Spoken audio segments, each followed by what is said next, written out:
Hey everyone, how's it going? Today I'm going to show you guys how you can change language to English on Google Chrome. First, head over to Google Chrome.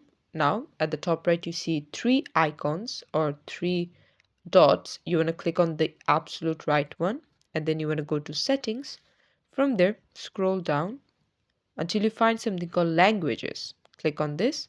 Now, as you can see, Chrome's language, for me it's already selected to English, but if it's not, then just click on it and then you want to search for the English type that you're going for. Let's say United Kingdom, and then as you can see, my Chrome automatically restarted. For you, it might say restart Chrome at the bottom here.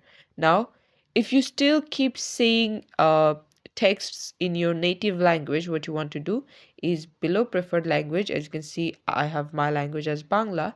You want to click on this and you want to click on remove so that this language is completely removed for you and only English stays. And this is how you can do it. Thanks for watching. Please leave a like and subscribe for more tutorials like this, and I'll see you guys in the next one.